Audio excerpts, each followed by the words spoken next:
শুভ সন্ধ্যা। গণশিল্পী আয়োজিত আজকের এই নজরুল প্রয়াণ দিবসের অনুষ্ঠানে সবাইকে শুভকামনা জানাচ্ছি এবং আন্তরিক শ্রদ্ধা জানাচ্ছি যে যেখান থেকে দেখছেন। আসলে কথা খুব বেশি দীর্ঘায়িত করতে চাই না, শুরুতে বরং আমরা নজরুল একটা গান দিয়ে শুরু করি, তারপরে আলোচনা একে একে এগিয়ে নিয়ে যাব। যে যেখান থেকে যুক্ত আছেন সবাইকে অনুরোধ করব আপনি নিজে যুক্ত থাকুন, সেই সঙ্গে আপনার বন্ধুদেরকে জানান গণশিল্পীর আজকের এই উৎসবে আপনারা আমাদের সঙ্গে থাকুন।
প্রিয় সুধী, এই যে লৌহ কপাট ভেঙে ঘুরে দাঁড়ানো এবং শাশ্বত কণ্ঠে গণমানুষের কথা বলা, অত্যাচারের বিরুদ্ধে কথা বলা, নিপীড়নের বিরুদ্ধে সোজা হয়ে দাঁড়ানো, সত্যিকার অর্থে সেই কথা বলা মানুষ আমাদের প্রিয় মানুষ কাজী নজরুল ইসলামের মৃত্যুবার্ষিকীতে গণশিল্পীর এই সান্ধ্য আয়োজনে আরো একবার আপনাদের সবাইকে স্বাগত জানাচ্ছি এবং সেই সঙ্গে এই মুহূর্তে আমরা কিছু কথা শুনতে চাই আমাদের প্রিয় সাথী, দীর্ঘদিনের সাথী, লেখক, গবেষক সুমন শিকদার আমাদের মধ্যে উপস্থিত আছেন এবং তিনি গণশিল্পীর সহসভাপতি।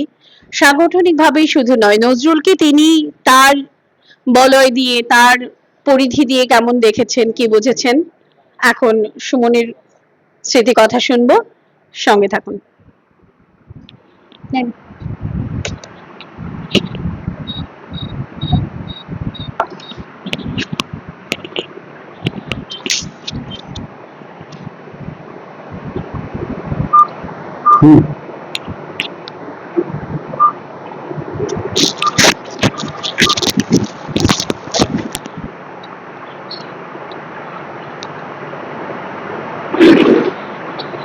ভাই শুরু হলে বলবেন।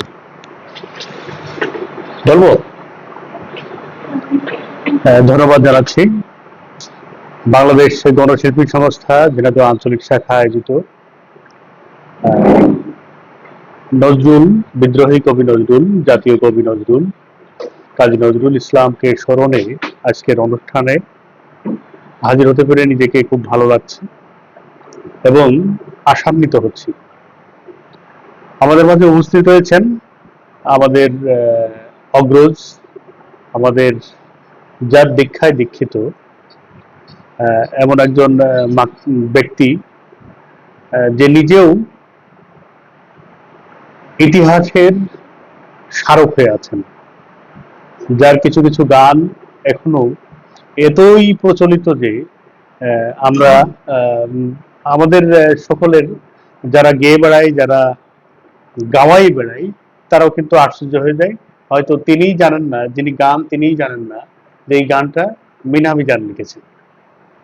তো সেই মিনামিজান ভাই আমাদের গণশিল্পী সংস্থার কেন্দ্রীয় নির্বাহী কমিটির কার্যকরী সভাপতি, আমাদের মাঝে উপস্থিত আছেন। আমরা গর্বিত, আমরা তাকে অভিবাদন জানাই। কাজী নজরুল ইসলামকে আমরা নানাভাবে স্মরণ করি। একজন কবি আসলে কে হয়? কবি সমাজ সচেতনতা নিয়ে এগিয়ে যান। সেই সমাজ সচেতনতায় কি থাকে? তার রাজনৈতিক জীবন থাকে, তার সামাজিক জীবন থাকে, তার চেতনাবোধ থাকে, সমস্ত কিছুই থাকে। সব মিলিয়েই একজন পরিপূর্ণ মানুষ, পরিপূর্ণ চেতনা, পরিপূর্ণ সত্তা তৈরি করে। কাজী নজরুল ইসলাম একটা মহাসাগরের মতো। আমরা যদি ক্ষুদ্র পরিসর, তার যে ক্ষুদ্র পরিসর, সেই ক্ষুদ্র পরিসর নিয়ে তাকে আলোচনা করি কিংবা তাকে চেতনাবদ্ধ করি, তাহলে খুবই ভুল হবে। সে কারণেই কিন্তু আমরা নানাভাবে, নানাজনে নানা রকম ভাবে তাকে স্মরণ করি, তবে সামগ্রিকভাবে কেউই করি। আমরা কিন্তু গণশিল্পী সংস্থা নজরুলের জীবন চেতনার সামগ্রিক দিকই আমরা মূল্যায়ন করি। নজরুল ইসলামী সঙ্গীত লিখেছেন। বাংলাদেশে যে ইসলামী সঙ্গীত প্রচলিত, সেই ইসলামী সঙ্গীত প্রচলনের প্রথম যাত্রা কিন্তু আব্বাস উদ্দিন আহমেদ এবং তিনি শিল্পী আব্বাস উদ্দিন, তার প্ররোচনায় কাজী নজরুল ইসলাম ইসলামী সঙ্গীত লেখা শুরু করতেন। তিনি তার আগে কিন্তু শ্যামা সঙ্গীত লিখতেন। শ্যামা সঙ্গীত লেখার সময় কিন্তু কাজী নজরুল ইসলামের কাজী নজরুল ইসলাম ছিল না নাম, কি ঠাকুর নামে তিনি লিখতেন, যদিও সেই নামটা এখন প্রচলিত নাই। তো সেগুলো কিন্তু আমরা করি না। আমরা তাকে আমরা হয়তো ফরুক আহমেদের মতো জাগরণের কবি, ইসলামী জাগরণের কবি, কিন্তু ফরুক আহমেদের কবিতা পড়লে কিন্তু আপনি জাগরণ পাবেন না। মনে হয় যে অনেকটাই প্রতিবাদী কিংবা অনেকটাই প্রোগ্রেসিভ বিষয়গুলো থাকে। আমি যখন ছাত্র ছিলাম তখন ফরুক আহমেদের যে সাত সাগরের মাঝি যে আলোচনা করে লিখেছিলাম আমি, সেই আলোচনায় কিন্তু তার যে যে রেনেসার কবি, সেই রেনেসার বাইরে চলে গেছে। আমি কিন্তু ফেল করি নাই। যাই হোক, তো কাজী নজরুল ইসলামকে আমরা সামগ্রিকভাবে যদি মূল্যায়ন করতে পারি, তাহলে আমাদের যে চেতনা, আমাদের যে সামগ্রিক মূল্যবোধ, সামগ্রিকভাবেই নজরুলকে মূল্যায়নটা ভালো হবে এবং তার প্রতি যথার্থ সম্মান দেখানো হবে। কাজী নজরুল ইসলামের সংকীর্ণতা তার ভিতরে ছিল না। সংকীর্ণতা একটা মানুষের, একটা কবির মানে একটা দর্শনের উদারতা কিন্তু সেই জায়গায়, যে সংকীর্ণতাকে উঠিয়ে ফেলা। সে আমার পক্ষে কথা বলছে মানেই সে আমার হয়ে যায়নি, আবার আমার পক্ষে কথা সে বলছে না বলেই সে আমার বাইরে যায়নি। নজরুল হচ্ছেন এমন একটা কবি, যে কারণে নজরুলকে মূল্যায়ন করতে গেলে আমাদের সামগ্রিকভাবে মূল্যায়ন করতে হবে। যে সংকীর্ণতা দেখা যায় আমাদের লালনের মধ্যে, লালন এত বড় একটা মহাসমুদ্র তার চেতনার জায়গা থেকে, তার দর্শনের জায়গা থেকে, যে কারণে সেই জায়গায় আমরা ক্ষুদ্র অংশ নিয়ে টানাটানি করি, যে কারণে লালনকে বুঝতে অসমর্থ হই। কেউ বোঝেন বৈষ্ণব হিসেবে, কেউ বোঝেন সুফি হিসেবে, কেউ অন্যান্য নানা ধর্মের নানা দর্শনের লোকজন লালনকে বোঝে। কিন্তু সামগ্রিকভাবে যদি করেন, তাহলে লালনের নিজস্ব কিন্তু একটা ধর্ম ছিল, সেটা মানবতার ধর্ম। লালনের যে বিষয়টা, সে বিষয়টা কিন্তু রবীন্দ্রনাথের ভিতরে গেছে। রবীন্দ্রনাথের যে বিষয়, লালনের যে বিষয়, এই সব বিষয় আবার নজরুলের ভিতরে গেছে। এই যে উদারতার বিষয়টা আনা, কোনো অঞ্চলে কিংবা কোনো দিকে তাকে না ফেলে দেয়া, সেই বিষয়গুলো আমাদের ভিতরে থাকা দরকার। তো সেই জায়গা থেকে এবং আমাদের সামাজিক সংকট থেকে, সামাজিক উত্তরণের বিষয় থেকে নানাভাবে, যেমন নজরুলকে পাই, সুকান্তকে পাই, আমরা আমাদের মিজান ভাইকেও তো পাই, আবু বকর সিদ্দিকীকে পাই, প্রয়াত হয়েছেন, স্যারের প্রতি অশেষ শ্রদ্ধা। তো এরকম ভাবে দিনে দিনে কিন্তু আমরা আমাদের প্রেক্ষাপট সাধারণ মানুষের নিয়ে যারা ভাবেন, যেসব সাংস্কৃতিক সংগঠন চেতনা ভিত্তিক কাজ করেন, যেসব সাংস্কৃতিক সংগঠন মানুষের আর্তনাদ দিয়ে কাজ করেন যে মানুষ ভালো থাকবে, মানুষ বঞ্চনার শিকার হবে না, মানুষ শোষণের শিকার হবে না, এই সমাজ, এই সভ্যতা একটা ভালো জায়গায় যাবে, যে ভালো মানুষের জন্য কথা বলবে। তো সেই নজরুলকে সেই জায়গায় যাওয়ার আশায় নজরুলকে আমরা বারবার স্মরণ করি, নজরুলের প্রতি অশেষ শ্রদ্ধা জানাই। নজরুল সেই সময় মাত্র কত বছর যেন স্যার, যে তার যে মুখের উচ্চারণ ছিল, বোধের প্রকাশ ছিল, সেই প্রকাশগুলো দিয়েই আশ্চর্য হতে হয় এবং তার প্রতি অশেষ শ্রদ্ধা জানিয়ে আমরা তার স্মরণ নিতে হয়, তার সৃষ্টিকর্মের প্রতি স্মরণ নিতে হয়। তার প্রতি অশেষ শ্রদ্ধা জানানো ছাড়া, তাকে ঋদ্ধভাবে আমাদের ভিতরে গ্রথিত করা ছাড়া আর কোনো উপায় নেই। আজকে গণশিল্পী সংস্থা এমন একটা আয়োজন করতে পেরে খুবই মানে গণশিল্পী অবশ্য এই আয়োজনগুলো করেই, যে কারণে গর্বিত হওয়ার আসলে কিছু নেই। নজরুলকে শ্রদ্ধা জানাই অশেষভাবে, শ্রদ্ধা গণশিল্পীকে। অনেক ধন্যবাদ সুমন শিকদারকে তার মূল্যবান তথ্যবহুল বক্তব্যের জন্য। আজকের এই দিনে আমরা কিন্তু আরো ঋদ্ধ হলাম, নজরুল সম্পর্কে আরো কিছু জানছি। আসলে এই জানার কোনো শেষ বোধ করি নেই, কখনো প্রেমিক, কখনো বিদ্রোহী, এবং সার্বজনীন একটা বিদ্রোহের স্বর ধারণ করে গণমানুষের পক্ষে চিরকাল থেকে অকাতরে কথা বলে যাওয়ার যে মানুষ, সেই সার্বজনীনতা আসলে শুধু দেশের নয়, এটা বিশ্বের এবং এটা সর্বকালের। যার জন্য নজরুল কখনো আমাদের জীবন থেকে ফুরিয়ে যান না, নজরুলের প্রয়োজনীয়তা কখনো আমাদের থেকে শেষ হয় না। এই পর্বে নজরুল প্রয়াণ দিবসে, প্রয়াণ বার্ষিকীতে আজকে সংক্ষিপ্ত বক্তব্য রাখবার জন্য অনুরোধ করব মন্ডল মিজানুর রহমান স্যারকে, উনি গণশিল্পী তৈরি করছেন। ও আমি দুঃখিত, আমি অসিত স্যারকে আগে অনুরোধ করব। মিজান স্যার আমাদের সঙ্গে আছেন, অসিত বরণপাল স্যার কিছু বলবেন, একটু স্যারকে অনুরোধ জানাবো আমাদের মাঝখানে এসে তার অনুভূতি প্রকাশ করবার জন্য। আজকে নজরুলের ৪৯তম প্রয়াণ বার্ষিকী। আসলে নজরুল সম্পর্কে তো বলা বা তার সম্পর্কে আলোচনা করা একটা দুঃসাহসিক ব্যাপার আমি মনে করি। নজরুল একটা অপার বিস্ময়, কোনো প্রাতিষ্ঠানিক জ্ঞান ছাড়াই সে নিজের সমস্ত লেখনী লিখে গেছেন, বা যে সমস্ত লেখা, কবিতা, গল্প, প্রবন্ধ লিখে গেছেন, এটা একটা বিস্ময়কর বিষয় অনেকের কাছেই। নজরুল নিয়ে অনেক গবেষণা হচ্ছে, পৃথিবীর বিভিন্ন জায়গায় গবেষণা হচ্ছে, আমাদের দেশে তো আছেই। কিন্তু সবচেয়ে মর্মান্তিক যে বিষয় সেটা হলো, আমরা জাতীয় কবি হিসাবে স্বীকৃতি দিয়েছি, কিন্তু তাকে আমরা মানি না, কিছুই মানি না। এটা আমার কাছে মনে হয়েছে। ঢাকা বিশ্ববিদ্যালয়ে যখন পড়তাম, চারুকলা ইনস্টিটিউটের পাশেই ওনার কবর। 1976 সালের 29শে আগস্ট আজকের দিনে উনি তিরোহিত হয়েছেন। আমি দেখেছি অনেকে স্টুডেন্ট, ঢাকা ইউনিভার্সিটির স্টুডেন্ট সবাই কবরের পরে বসে বসে বাদাম খাচ্ছে, বাদামের খোসা ছড়াচ্ছে। কই জাতীয় কবির প্রতি শ্রদ্ধা? কই? আমি বহু অনুষ্ঠানে দেখেছি, আমার কথাগুলো কেউ অন্যভাবে নেবেন না, নজরুল বড় না রবীন্দ্রনাথ বড়, এটা নিয়ে বহু বিতর্ক দেখা গিয়েছে বিভিন্ন প্রতিষ্ঠানে, বিভিন্ন অনুষ্ঠানে।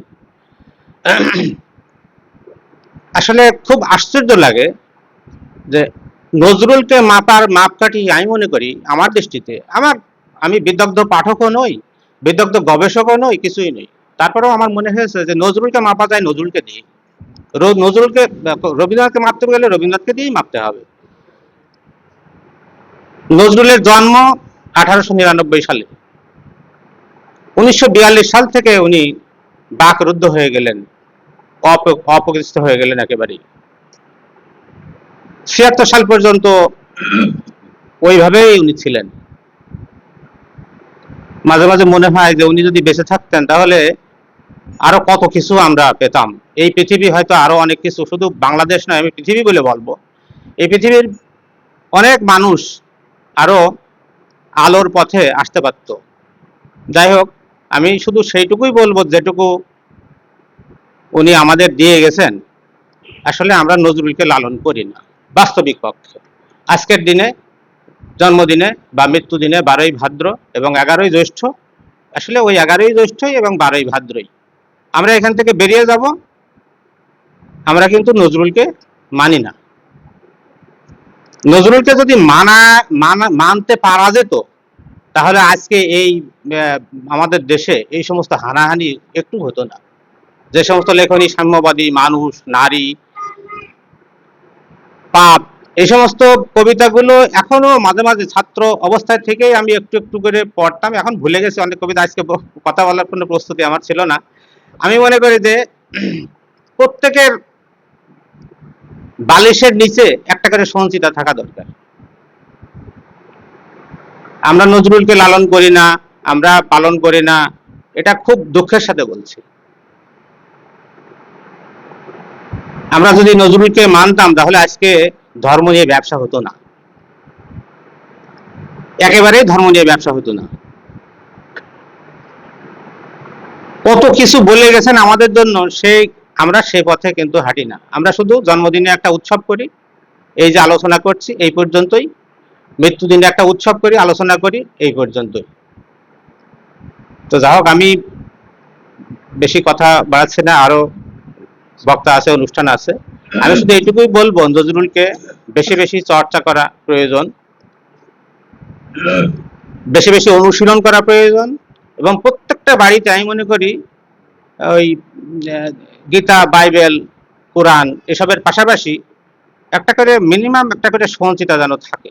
আমি এই সকলের কাছে এই অনুরোধ রেখে আমার কথা শেষ করছি। ধন্যবাদ স্যারকে তার মূল্যবান বক্তব্য রাখবার জন্য। এক্ষেত্রে একটা মজার কথা এই মুহূর্তে মনে পড়ছে, স্যারের বক্তব্য শুনেই এনসি চৌধুরী একবার বলছিলেন যে আসলে এই যে তর্কগুলো আমরা অনেক সময় তুলে ফেলি, কে বড় রবীন্দ্রনাথ না নজরুল, বা কার কাজে কে কতটুকু সমহিমায় ভাস্বর, উনি তখন বলেছিলেন যে সূর্যকে কি কখনো বলতে পারবে কেউ যে আলোটা তুমি কোথায় কতটুকু দিচ্ছ এবং কেন দিচ্ছ? এই ছোট বড়টা তো কখনোই করা যায় না, তারা অপমর এবং মানুষের জন্য।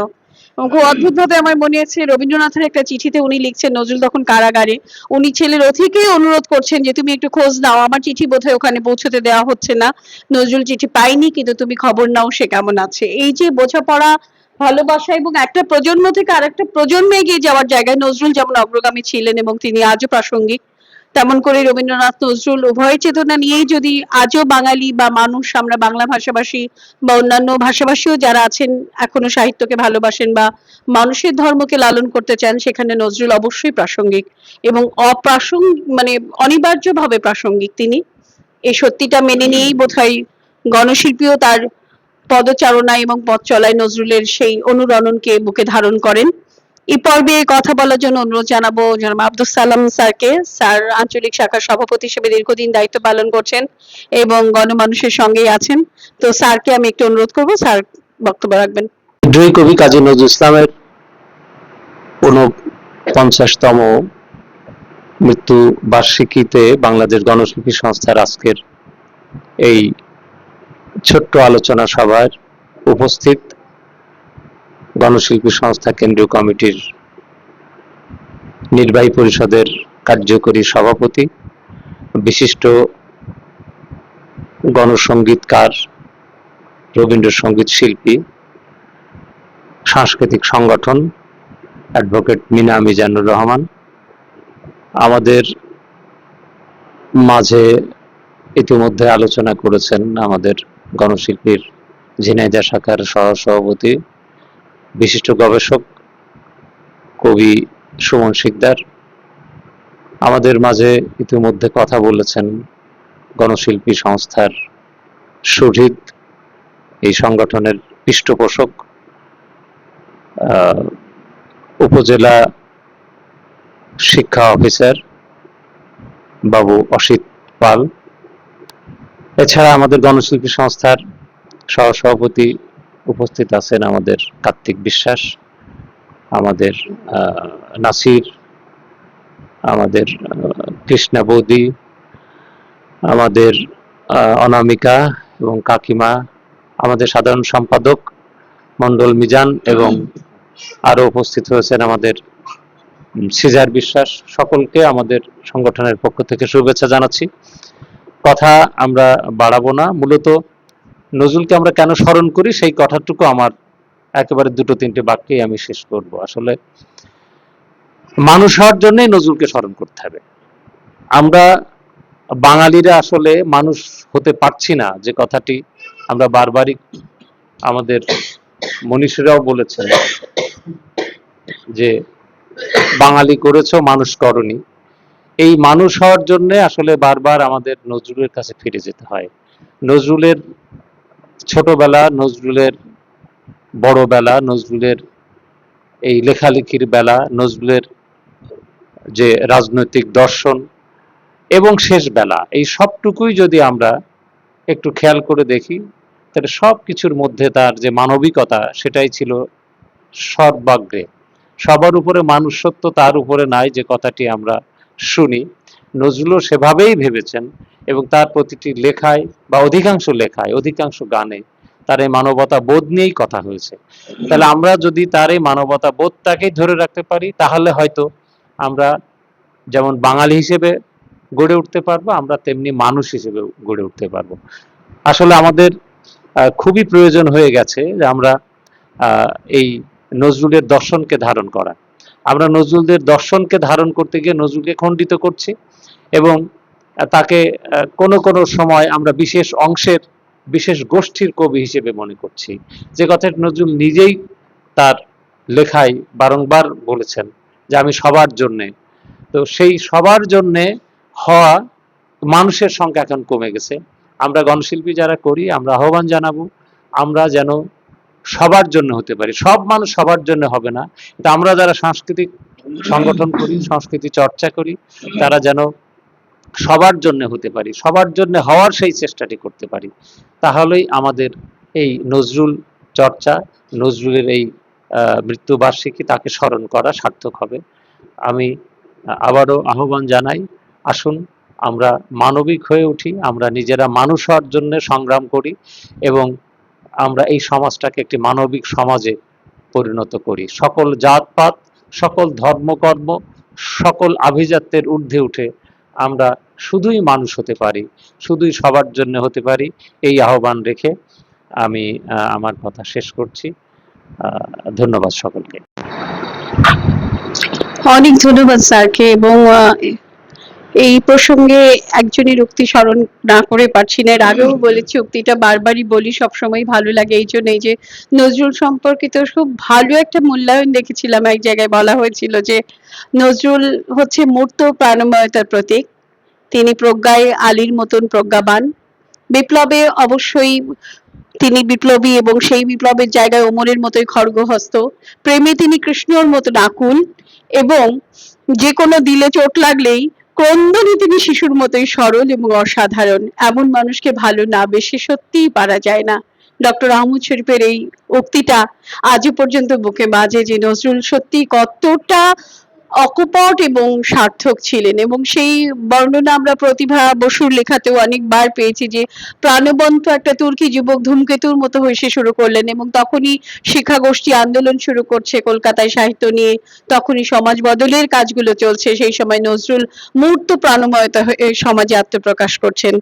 তো সেই সব কথাগুলো আজকে আরো বারংবার স্মরণ করব আমরা, কারণ সত্যি সত্যি একটা ভনিতা কপটতার যুগ যেন চলে এসেছে। আমরা কেউ আন্তরিক হতে পারছি না, আর দাঁড়াতে পারছি না, কখনো কখনো নিজের সামনেও বোধ হয়। তো সেই বিষয়গুলো স্মরণ করা এবং নজরুলকে স্মরণ করা আজকের দিনের এই উদ্যোগে আমরা খুবই সৌভাগ্যবান মনে করছি নিজেদেরকে, এবং ভালো লাগার একটা জায়গা যে আমাদের মাঝখানে উপস্থিত হয়েছেন আমাদেরই প্রিয় সারথী সাথী অ্যাডভোকেট মিনা মিজানুর রহমান, সভাপতি কেন্দ্রীয় কমিটি বাংলাদেশ গণশিল্পী সংস্থার, এবং তিনি রবীন্দ্রসঙ্গীত শিল্পী, সেই সাথে লেখক। মানে কোনো অভিধায় তাকে বাঁধাটা খুব কঠিন একটা ব্যাপার। আমি বিনীতভাবে তাকে অনুরোধ করবো এবার কিছু। বাংলাদেশ গণশিল্পী সংস্থা ঝিনাইদহ জেলা শাখার আজকে নজরুল স্মরণে অনুষ্ঠানের সহযোদ্ধা সাথী সভাপতি অধ্যাপক আব্দুল সালাম, যারা উপস্থিত রয়েছেন, বিশেষ করে সঞ্চালক এবং কবি সুমন শিকদার বাবু, কি নাম?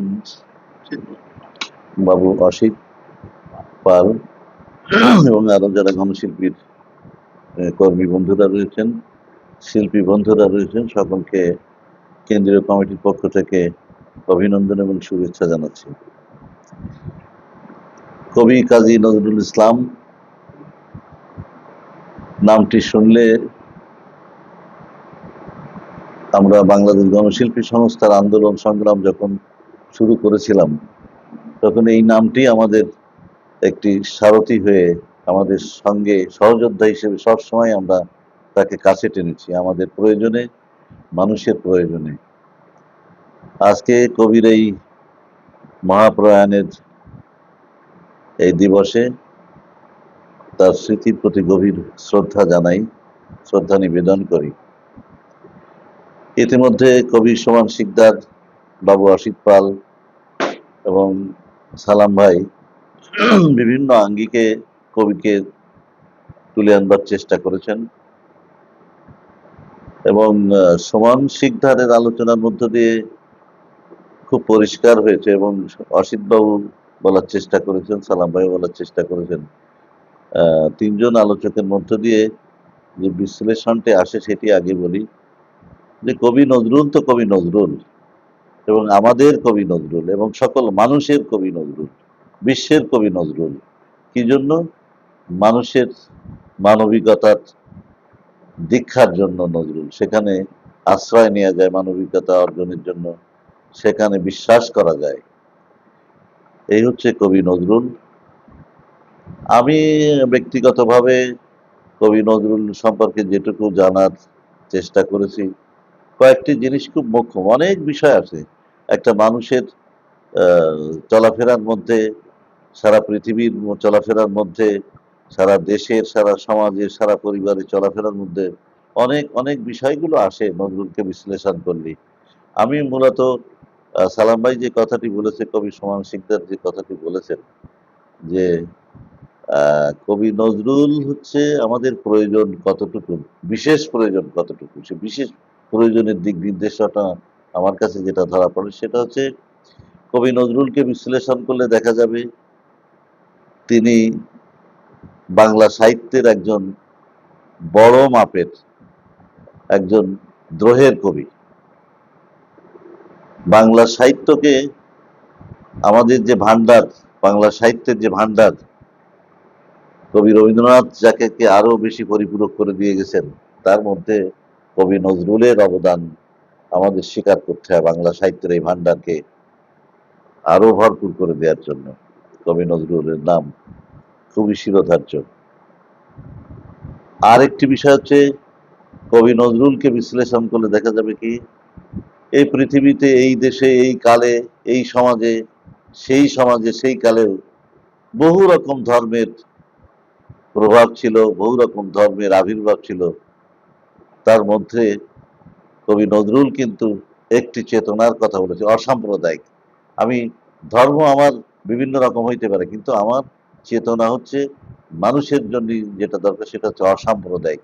আমার কোনো পার্থিব জগতের যে ধর্ম আছে, আমার বিশেষ কোনো, আমি সকল ধর্মকে নিয়েও আমি অসাম্প্রদায়িক হয়ে থাকবো। এই যে বড় একটি কথা। তার কারণ হয় কি, কবি, শিল্পী, সাহিত্যিকরা সময়কে বিবেচনা করে, সেই সময়কে বিবেচনা করে, যেমন ব্রিটিশ বিরোধী, ব্রিটিশ আমল, ভারতবর্ষের সেই সময়টা, রাজনৈতিক মানুষের টানাপোড়েন, নানা ধরনের জিঘাংসা মনোবৃত্তির, ধর্মের দ্বারা ধর্মকে আঘাত করা, মানুষকে আঘাত করা, মানুষকে শোষণ করা, নির্যাতন করা, মানুষকে অসম্মানিত করা, এই যে বিষয়গুলো কবি প্রত্যক্ষ করেছেন, যুদ্ধ বিগ্রহ, বিশ্বব্যাপী বিশ্বযুদ্ধের ডামাডোল, সবকিছু বিশ্লেষণে করলে দেখা যাবে নজরুলের অবস্থানটা ছিল সেই কালে, সেই সময়ে। সুতরাং সেই সময়ে মানুষ মানুষ কিন্তু শোষিত হয়, নির্যাতিত হয়, অসম্মানিত হয়, সর্বকালেই হয়ে আসছে। কিন্তু সেই সময়ে কবি কিন্তু তার প্রভাব হয়ে কি দেখলেন, যে যবে উৎপীড়িতের ক্রন্দন রোল আকাশে বাতাসে ধনিবে না, অত্যাচারীর খড়গ কৃপান ভীম রণভূমি রণিবে না, আমি বিদ্রোহীর অনুক্লান্ত, আমি সেই দিন হব শান্ত। এই যে অমর বাণী, কবি কিন্তু নেই, কিন্তু অনাগত ভবিষ্যতের জন্য কবি এই বাণীর জন্য চিরন্তন সত্য তার বাণী। কারণ মানুষ যেখানে নিগৃহীত হয়েছে, যেখানে নিপীড়িত হচ্ছে, যেখানে শোষণ হচ্ছে, যেখানে অসাম্যের কথা আসছে, মানুষকে নানা কারণে বিভাজন করা হচ্ছে, ধর্ম দিয়ে, বর্ণ দিয়ে, তাই না? এই সমস্ত বিষয়ের বিরুদ্ধে কবি শোষণ নির্যাতনের বিরুদ্ধে সবসময় তার তার কিন্তু কবিতার খড়গ, তার শব্দ প্রয়োগ করে গিয়েছেন একটা যুদ্ধের মতো। একজন দ্রোহের কবি, একজন বিদ্রোহী কবি, সেইখানেই তাকে আমরা বিদ্রোহী বলি, তাই না? বিদ্রোহী কবিতাটা যদি বিশ্লেষণ করা যায়, আমরা বহু রকম দেখতে পাবো। একটা একটা একটা মনুষ্য সমাজের জন্য কত আঙ্গিকের দ্বারা মানুষ নিগৃহীত হয়ে তার প্রতিবাদের ভাষা বিদ্রোহী কবিতা হয়ে ওঠে। তো সে কারণেই কবি নজরুলের, যেমন আমি বললাম, একটা হচ্ছে বাংলা সাহিত্যের একটা বিরাট দিক আমাদের রচনা করে দিয়ে গেছেন। দ্বিতীয়ত বললাম যে অসাম্প্রদায়িক চেতনার একজন নজরুল। তারপরে হচ্ছে আর একজন নজরুলকে আমরা দেখতে পাই, সেটা হচ্ছে সাম্যের নজরুল, বৈষম্যের বিরুদ্ধে নজরুল। তার লেখনী, তার কথা, তার চলা, তার বক্তৃতা সবসময় কিন্তু সোচ্চার ছিল, এটা আমরা দেখতে পাই। তার মধ্যে কোনো ভরণ ছিল না, তার মধ্যে কোনো অভিনয় ছিল না, তার মধ্যে সত্যকে তিনি উদ্ঘাটন করেছেন মানুষকে বিশ্লেষণ করে, যে একজন মানবিক মানুষ হোক, সেখানে কোনো বৈষম্য হবে না, সেখানে সেখানে শোষণ নির্যাতন থেকে মানুষের মুক্তির পথ রচনা করতে হবে, সেইখানে সেখানে কোনো বিভেদ থাকবে না, মানুষ যেন সবাই একটি সাম্যের সাম্যের বাতাবরণের মধ্যে মানুষ একটি মেল বন্ধন করে থাকতে পারে। এটা হচ্ছে নজরুল একটা বিশেষ দিক, হচ্ছে যে তার শোষণ নির্যাতনের বিরুদ্ধে একটি সাম্য চিন্তা, সামাজিক চিন্তা। আর একটি বিষয় তার ছিল, সেটা হচ্ছে সাম্রাজ্যবাদের বিরুদ্ধে তার অবস্থান ছিল। সাম্রাজ্যবাদ কারা? যারা বিশ্বব্যাপী মোড়লিপনা করে, যারা বিশ্বব্যাপী শোষণ নির্যাতনের হোতা, তাদের বিরুদ্ধে কিন্তু তার কথা বলেছেন। তিনি কথা বলেছেন বাংলা সাহিত্যের জন্য, কথা বলেছেন, তিনি অসাম্প্রদায়িকতার কথা বলেছেন, তিনি যুদ্ধ বিগ্রহের বিরুদ্ধে কথা বলেছেন, তিনি কথা বলেছেন মানবিকতার জন্য, তিনি সর্বোপরি কথা বলেছেন যারা পৃথিবীব্যাপী যুদ্ধ বিগ্রহ, হানাহানি, শোষণ নির্যাতনের যারা পান্ডা, সেই সাম্রাজ্যবাদের বিরুদ্ধে কথা বলেছে। কি কারণে? একটি সাম্যময় পৃথিবী দেখার জন্য, একটি সাম্যময় অবস্থানের জন্য মানুষ তার বাতাবরণের মধ্যে অবস্থান করবে। সেই নজরুলই তার সারা জীবনের সাধনা ছিল। এবং সর্বোপরি সালাম ভাই যে কথা বলেছেন, যে মানবিক হয়ে ওঠা, মানবিক হয়ে ওঠার যে স্পৃহা, যে রোল, যে অনুরণন তার কবিতার মধ্যে, তার সাহিত্যের ভিতর, তার লেখনের ভিতর, তার বক্তৃতার ভিতর আমরা প্রকাশ পেয়েছে, সেটার মধ্যে এই সবচেয়ে বড় হচ্ছে তার মানবিকতার মানুষ তৈরি করা ছিল। সেখানে কোনো ভেদাভেদ থাকবে না, ধর্মে ধর্ম কোনো ক্লাস থাকবে না, কোনো বর্ণবাদ থাকবে না, সেখানে সাম্রাজ্যবাদের আগ্রাসন থাকবে না, সেখানে মানুষকে মানুষ নিগৃহীত করার, অসম্মানিত করার কোনো প্রক্রিয়া থাকবে না। এটাই আমরা চিন্তা করেছিলাম। আমাদের আমাদের দেশে যদি নজরুলের ব্যবহার আমরা নানা সময় আমাদের নানা সংকটে আমরা করেছি, আমাদের যদি ব্রিটিশ বিরোধী আন্দোলন থেকে এই মাটিতে তার তার লেখনী, তার কথা, তার কাব্য রচনা, আমরা কিন্তু আমাদের প্রতিটি আন্দোলন সংগ্রামের প্রতিটি চিন্তার মধ্যে আমরা সেটাকে পরিশীলিত করে উপস্থাপন করার চেষ্টা করেছি। কি জন্য? আমরা সকল শোষণ নির্যাতন থেকে মুক্তির জন্য। আমরা পাকিস্তানের সময় করেছি, বাংলাদেশ জন্মের প্রেক্ষাপটে করেছি। এবং বিশেষ করে একটা জিনিস লক্ষ্য করবে, যে বাংলা সাহিত্য, যে বাংলা সাহিত্যের তো এক ধরনের ধারা ছিল, যে বিদ্রোহের ধারা, দ্রোহের ধারা। আমি সুমনকে বলছিলাম যে তিনজন কবিকে আমরা স্মরণ করতে হয়, যে এটা সাহিত্যের ভাষা হবে, মানুষের শোষণ নির্যাতন বা সমাজ ব্যবস্থা, সাম্যবাদী একটি সমাজ চিন্তার একটা সমাজ ব্যবস্থা হবে, ধর্ম নিরপেক্ষ একটি রাষ্ট্র হবে, বা এই যে সমস্ত আন্দোলন সংগ্রামের কথা, তাই না? এটা একটা একটা সাহিত্যের ভাষা, সাহিত্য কর্ম হয়ে দাঁড়াতে পারে। তার মধ্যে কিন্তু নজরুল, কাজী নজরুল ইসলাম শ্রেষ্ঠ। আমাদের আমাদের বাংলা ভাষাকে দোহের দোহের একটি সাহিত্য সম্ভারে পরিণত করেছেন। কবি সুকান্ত তেমনি তেমনি আছে। আমরা সুভাষ মুখোপাধ্যায়ের কথাও আমরা বলতে পারি, যে এটা সাহিত্যকর্ম হিসেবে স্বীকৃতি পেয়েছে। আমাদের সাহিত্যকর্ম আমাদের দৈনন্দিন জীবন সংগ্রহের মধ্য দিয়েই রচিত হয়েছে। কবি নজরুল ইসলাম তার মধ্যে প্রধান। সুতরাং আজকে নজরুল নজরুলকে যে সময় আমরা আজকে তার প্রয়াণ দিবসে স্মরণ করতে চাচ্ছি, আমরা কথা বলছি, আমরা শ্রদ্ধার সাথে তার স্মৃতির প্রতি গভীর শ্রদ্ধা নিবেদন করছি, তখন এই পৃথিবীর, এই দেশের অবস্থা নিশ্চয়ই মানবিক না, নিশ্চয়ই অসাম্য না, নিশ্চয়ই সাম্রাজ্যবাদীর আগ্রাসন থেকে আমরা মুক্তির পথে নাই। সুতরাং আজকে সার্থক হবে আমরা আমাদের বোধের জায়গা শানিত করা, আমাদের রাজনৈতিক মানুষের জন্য রাজনৈতিক জায়গাগুলোকে পরিচালিত করা, আমাদের অসাম্যের রাজনীতি আসা দরকার, আমাদের বৈষম্যের রাজনীতি আসা দরকার, আমাদের মানবিক রাজনীতি আসার কথা দরকার। তার কারণ রাজনীতি ছাড়া রাষ্ট্র পরিচালনা করা যায় না। সেই রাজনীতিকে মানুষের মানুষমুখী মানুষের ক্ষমতায়নের জায়গাটা আসা দরকার, যেখানে নজরুল যে সেই নিপীড়িত মানুষের জন্য যে নজরুল কথা বলেছেন, মানবিকতা অর্জনের জন্য যে নজরুল কথা বলেছেন, সেই নজরুলই তাকে শ্রদ্ধা জানানো যাবে সেইখানে। এই এই এই এই এই ভয়ঙ্কর পরিস্থিতির মধ্যে আমরা নিশ্চয়ই নজরুলকে আবার স্মরণ করতে পারি। জাতির বিবেক জাগ্রত হবে যে না, আমরা নজরুলকে স্মরণ করি, নজরুল তো এই কথা, আমরা তাকে মানি, আমরা তাকে শ্রদ্ধা করি। নজরুল আমাদের বিদ্রোহী কবি, আমাদের জাতীয় কবি। সুতরাং এই দেশে এই কালে আবারও নজরুলকে আমরা আমরা আমরা অনুসরণ করতে পারি। তার স্মৃতির প্রতি সেই হবে গভীর শ্রদ্ধা নিবেদন। মানুষ মুক্তি পাক, রাষ্ট্র সকল জঞ্জাল থেকে মুক্তি পাক, এবং সকল মানুষ মানবিক হয়ে উঠুক সকল স্তরে। কারোর প্রতি হিংসা বিদ্বেষ নয়।